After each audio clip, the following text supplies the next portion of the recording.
Masuk scatter diagram. So scatter diagram ni adalah scatter plot is used to examine the relationship between variables. So banyak variables, so dia adalah hubung kait antara setiap variables lah. So dia guna x-axis and y-axis lah. Okay, this relationship are sometimes used to identify indicator variables in organization.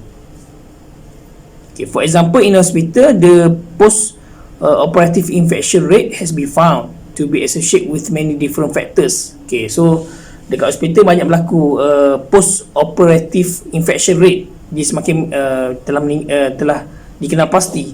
Jadi what is the factor that menyebabkan rate tu berlaku Jadi diberitahu has been found to be associated with many different factors such as the sterile procedure used by the doctors and nurse, cleanliness of the operation rooms, the sterile procedures in handling the utensils used in surgery. So ada tiga lah. Jadi first beritahu adalah sterile procedure used oleh doktor dengan nurse, cleanliness of the operation room dengan sterile procedure in handling utensils. So itu kita anggap dia sebagai variables. Variables. Okay, so the variable tu dia akan kita akan plotkan bersama dengan post operative infection rate. So ketiga-tiga variable tu kita akan tengok lah. Kita akan plotkan dia dalam bentuk scatter diagram ataupun scatter plot. Procedure for scatter diagram. Okay, first adalah identify the two variables to be tested. So kadang kita boleh juga nak buat lebih pada two variable, tapi basically kita akan buat two variable sebab kita senang, mudah untuk kita tengok satu persatu variable dia. Senang untuk kita control setiap variable. Okay, yang kedua adalah gather the data. Yang ketiga, draw a graph with the cost variable on the x-axis and effect variable on the y-axis. Yang keempat, plot the data points, either value repeat, circle the data points as many times as appropriate, and the fifth is the lastly is the analyze the results. Okay, so ini adalah contoh scatter diagram yang kita boleh tengoklah. Okay, so days absent dengan hours of overtime. So kita boleh tengoklah. Kita akan dapat di satu graf yang straight line lah. Kadang ada yang menurun. Itu bergantung kepada data yang telah kita ambil. So variable tu kita akan letak pada paksi X dengan paksi Y. Okay, seterusnya adalah flowchart. Okay, flowchart ni adalah paling the process flowchart ni yang commonly kita guna lah. Biasa guna flowchart kan, mudah sikit. So the process flowchart use symbols to show the sequence of step. Sequence of steps in process of complex task. So mudah lah kita tengok. Berdasarkan proses flow rate je kan. Sama ada dia pergi ke, dia recycle balik ke. Itu. So a process flowchart is like a map of the process that tracks a process from the start to finish. Start daripada permulaan sampai akhir. From the start, from the initial, permulaan pada beginning sampai dekat final. So itu panggil flowchart, sebab tu dia lebih sistematik, kita nampak lebih sistem. Start daripada awal macam mana, lepas tu pergi ke next procedure, lepas tu pergi ke next step kan. So guna flowchart tu lebih mudah lah, sebab dia ada yang bentuk macam-macam kan, kita boleh guna. Okay, problem solving. A process flowchart quickly and simplify describes a process so that all can understand it. Okay, dia pun mudah lebih faham. Okay, process flowcharts also aid planning by establishing a flow of event that can be used for resources scheduling. Okay, so procedure untuk flowchart, first adalah identify the process or task to be analyzed. Second, name the process flow diagram after the process being diagram. Third, determine the starting and ending points. Fill in the necessary steps between the starting and ending points. Draw arrows to connect each step with the next until the process is completely diagram. Six, analyze the process flowchart, and lastly, develop a plan of action to correct problems or improve the workflow. Okay, jadi flowchart ni dia adalah kita boleh sebagai workflow lah. Start daripada mana? Contoh kalau you ambil kat sini, start daripada flowchart kan. Okay, dia beritahu ada satu tajuk. Okay, a guide to understand flowcharts present in flowchart form. Okay, ni senang, boleh simple lah. Jadi dia terus kita boleh tengok start daripada mula start. Okay, so bentuk, setiap bentuk tu ada bentuk diamond 4 segi kan, 4 segi macam tu, ada bentuk 4 segi, 4 selari kan, dan macam-macam kan. Okay, so setiap tu dia ada maksudnya tersendiri lah. Kalau tengok dekat sini dia beritahu flowchart tu bentuk 4 segi yang macam ni dipanggil decision. Kalau bentuk 4 segi biasa tu processing. Kalau segi 4 selari input or output. Kalau yang bentuk segi 4 yang separuh yang biasa tu adalah stop or start. So flow line dan juga page. So itu adalah legend untuk setiap flowchart tu. Jadi kalau kita tengok sini, okay, so start daripada start. Okay, do you understand flowchart? Okay, ada dua. So dia bagi decision, yes or no kan, yes or no. So kalau yes, pergi kat good lah. And then pergi dekat let's go drink kan. So let's go drink tu adalah kita punya input or output. Okay, so 6 drinks tu 6 lah kan, input output dia. Input dia masuk tu good, output dia adalah 6 drinks. Okay, I should try installing free BSD macam tu kan. Snooze. Okay, tu final lah. Okay, kalau do you understand flowchart? No.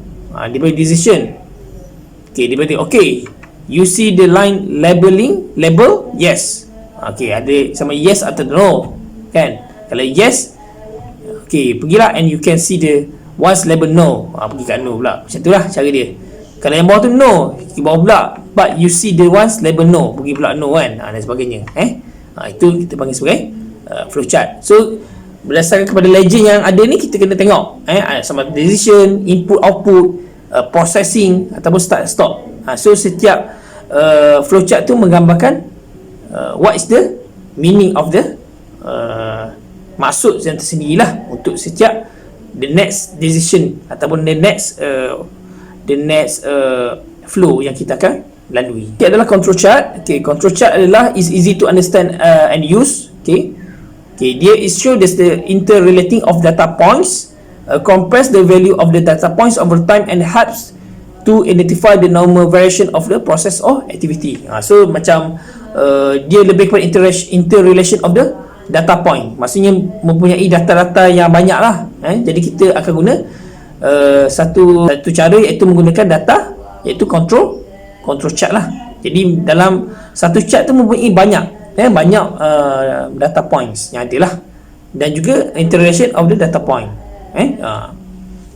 Okay, so control chart I used to determine whether a process will produce a product or service with consistent measurable properties. So kalau macam dalam proses memang dalam benda gini kita boleh tengok dia dekat control room ke kan. So boleh tengok lah. Okay, variable yang pelbagai tu. So dekat ni kita anggap dia sebagai control chart, yang chart yang kita control. Tapi dia bergantung kepada the data points over time and have to identify. Jadi maksudnya data ni dia akan menjadi continuous kan, sampai bila-bila lah maksudnya. Kecuali kalau satu benda tu kita stop, memang totally stop ataupun secara partially stop ke, mungkin ada data yang ada data yang tiada, yang tidak continuous.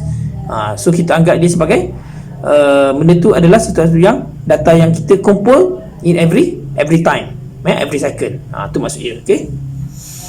Okay, when use a problem solving tools, a run chart is in organizing and analyzing data and identify the root case of a problem. Okay, so kat sini kita boleh tengok lagi detail lah what is the root cause of the problem dan sebagainya. Cuma dekat sini dia punya data dia akan jadi lagi complicated lah berbanding yang sebelum-sebelum ni. Jadi kita akan guna control chart lah. Kita boleh tengok kalau tengok contoh ni ada pelbagai kan. Okay, ada mean, LCL, UCL, level control level control. Okay, ada juga untuk menentukan USD per ounce, stock exchange kan, saham dan sebagainya. So itu lebih, kita boleh tengok dia lebih complicated ataupun lebih detail lah. Okay, seterusnya adalah 5S. Saya dah explain dah sebelum ni. Okay, so untuk 5S, first adalah Siri, which means organizing and throwing away things you don't use. So maksudnya Siri ni kita sisih, kita susun, kita buang apa throwing away that yang kita tak guna, ataupun waste. So dapat benda kita buang dulu, mana yang tak perlu kita buang, iaitu kita guna Siri 5S. So yang ni konsep yang kita ambil daripada Japanese punya itulah, daripada Jepun lah, konsep diorang. Yang seterusnya adalah Seton. The second S stand for neatness in the workplace. This involves putting tools in standard and label locations.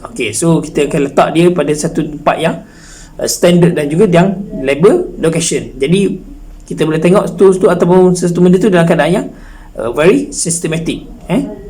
So ada SESO is similar to preventive maintenance, except it applies to cleaning. A quality workshop should be clean workplace. So dia lebih kepada preventive maintenance ataupun itulah untuk sesuatu benda lah, preventive, pencegahan maintenance. Kita kena ada lah. So ada SEKETSU stand for standardization. This means we set the standard for the workplace that might include standard paint, color for electrical lines or air hose, standard label for temperature gauge, and standard operating manuals for all machines. So macam SEKETSU lebih more to standardization, dekat satu tempat tu, standardization. And the lastly is the Shitsuke is the discipline required to maintain the change that have been made using the first 4S. So maksudnya dia adalah disiplin lah, lebih kepada untuk memaintainkan yang 4S yang sebelum ni. Itu untuk the 5S, iaitu 5S. So setakat di sini saja untuk pembelajaran kita untuk chapter yang ke-7, iaitu quality tools atau tools of quality. So saya harap pembelajaran secara macam ni dapat membantu you all untuk lebih faham lah apa yang disampaikan untuk subjek project management ni. Kalau ada persoalan boleh diajukan untuk dalam Q&A session lah. So saya rasa setakat ini saya sudahi dengan wabillahi taufiq wal hidayah. Wassalamualaikum warahmatullahi wabarakatuh.